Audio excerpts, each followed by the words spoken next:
We've talked about a couple of autosomal recessive traits in humans, which are cystic fibrosis and Tay-Sachs disease. And we've been using the pedigree analysis to show the patterns of how those traits are inherited. We're now going to move on to the autosomal dominant trait, where we're going to talk about the general ideas and the key characteristics that the autosomal dominant trait exhibits in this video. So here is a pedigree or a family tree, an example that we're going to use for the autosomal dominant trait. Before we start talking about some of its characteristics, I think it's important to review and define what really is an autosomal dominant trait. So the key word here is dominant. This means that for a gene to be expressed completely, it just requires only one copy of the dominant allele, unlike the autosomal recessive trait where it requires two copies of the recessive allele for the gene to be expressed. So that is really the difference between the autosomal dominant trait and the autosomal recessive trait. Now, looking at the pedigree, the first thing to notice and understand is that the individual number one, right here, of the first generation, he is heterozygous for a dominant allele.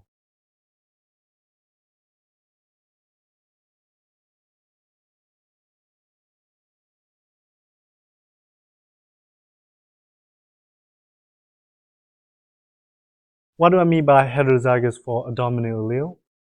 Well, first of all, we're working with an autosomal dominant trait. So this individual number one here must carry the dominant allele for the trait, which is the uppercase letter A. And because he carries the heterozygous allele set, his other allele for the gene has to be the recessive allele, which is the lowercase letter a. Second of all, his wife is not affected by the disease, so she must be homozygous for the recessive allele, which means she has two copies of that recessive allele, which is the lowercase letter a. The next characteristics of the autosomal dominant trait is they almost always appear in each generation. So, dominant traits almost always appear in each generation. You might wonder how is it possible that the trait tends to affect almost every generation in a family that is afflicted by the disease. Well, the simple answer is probability. For example, if we make a cross for the autosomal dominant disease,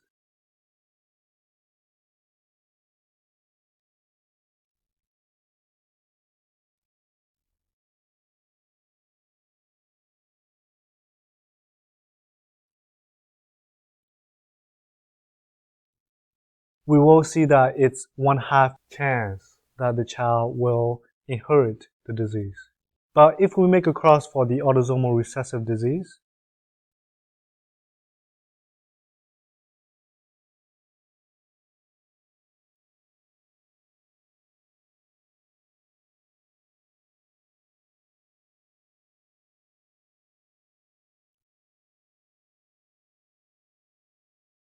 you can see that it's only 1/4 chance compared to the autosomal dominant trait. That is 1/2 chance. So that's why you often see the autosomal recessive disorder tends to skip a generation, whereas the autosomal dominant disorder don't. And that's essentially due to the principle that the autosomal dominant trait just requires only one dominant version of the allele of a gene. And as a consequence, there is more chances that the individuals in each generation will be afflicted by the disease.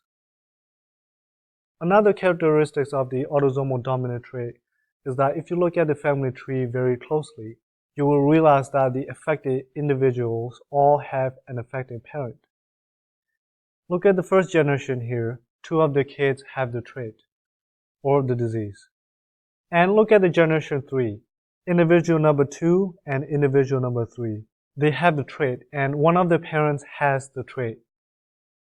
Individual number 11 has the trait as well because one of his parents has it, which is the mom. Now look at the individual number 5, number 6, and number 7 of the third generation. They don't have the trait because their parents don't have the trait. So, affected individuals all have an affected parent. And one last thing about the autosomal dominant trait is it can affect both sexes equally. You can see there are males and as well as females that are inflicted by the disease in this family. So dominant autosomal traits appear equally in both sexes.